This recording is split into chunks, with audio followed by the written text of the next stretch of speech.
گەرچی لەباری ئاساییدا داهاتی وڵات پێویستە لە دەستی دامەزراوەی دەوڵەتی و حکومی دابێت و کابینەی ڕاستپێردرا و ئەمانەت پارێزانە داهاتەکە لە بەرژەوەندی خەڵک و پرۆژە خزمەتگوزاریەکان بەکاربێنێت. بەڵام لە هەرێمی کوردستان بارودۆخەکە تەواو جیاوازە و مەتەڵێکە هەڵهێنانی زۆر زەحمەتە. دەست بە سەراگرتنی داهاتەکانی هەرێم لە 31 ساڵی ڕابردوودا بازنەی حزبی تێپەڕاندووە. ئێستا پارەکانی هەرێم لە دەستی بنەماڵە و تەنانەت کەسایەتێکی حزبیدایە و ئەوانیش بۆ زیادکردنی توانا و زاڵکردنی دەسەڵات و پاوەخوازی و گەرەنتیکردنی مانەوەی خۆیان بەکاری دێنن. دەسەڵاتدارانی هەرێم داهاتی خەڵکی کوردستانیان لە بانک و ماڵ و کۆگا و مەکتەبی دارایی و ژێرزەمینەکانیاندا مۆڵداوە و بۆ بەرژەوەندیە تایبەتەکانی خۆیان تەخشان و پەخشانی پێوە دەکەن. ئەوان بە قەبارەی زەبەلاح داهاتی نەوتی و نانەوتی لە گیرفانە قوڵەکانیاندا گل دەدەنەوە و بە پارچە و پاروی بچووک و بە منەتەوە دەیدەنەوە خەڵکی کوردستان.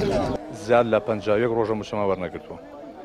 بەهۆی دەست بە سەراگرتنی سامانەکانی هەرێمەوە لەلایەن جووت حزبی دەسەڵاتیشەوە خەڵکی کوردستان ڕۆژ بە ڕۆژ لاوازتر و هەژارتر دەبن و دەوڵەمەند و کۆمپانیەکانی نزیک لەو دوو حزبەش بەردەوام قەڵەوتر و دەوڵەمەندتر دەبن.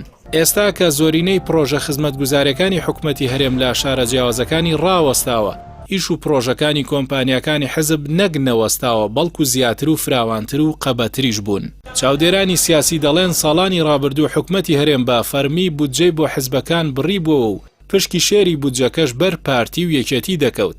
بەڵام لە ئێستادا بەرپرسانی ئەو دوو حزبە بودجە دەدەنە حکومەت بە پێی ڕێکەوتنی ڕانەگەیەندرا و بە پێی موچە و بە ڕێژەی کورتێنان بەشی حکومەت دەدەن و خێری پێدەکەن. کۆمپانیەکان بەنایاسایی کارەکەن و احتیکار و قۆرخکاریە. کۆمپانیەکان زۆرینیان حیزبین و بۆ حیزبەکانی دەسەڵات کارەکەن و بە شێوەیەکی ساڵانە و بەردەوام بۆیان درێژەکرێتەوە بە کێبڕکێ نییە و زۆرینەی پارەکەش بۆ کۆمپانیەکان خۆیانە. پەرلەمانتارێکی کۆمەڵی دادگەری کوردستان دەڵێت کوردستان مڵکی دوو حزبی دەسەڵات نییە تا چۆنیان بوێت ئاوا مامەڵە لەگەڵ داهات و دامەزراوەکانی بکەن.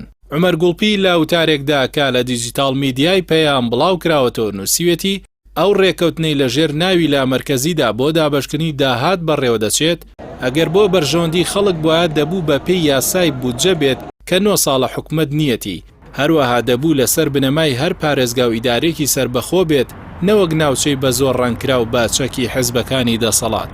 ڕیکۆردی داهاتی هەرێم لە لای دەسەڵاتداران و خەڵکی هەرێم ڕێژەی جیاواز تۆمار دەکات.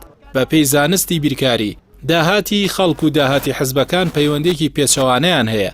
هەرچەندە داهاتی دوو حزبە دەسەڵاتدارەکە زیاد بکات بەو ڕێژێش داهاتی خەڵکی کوردستان کەم دەکات.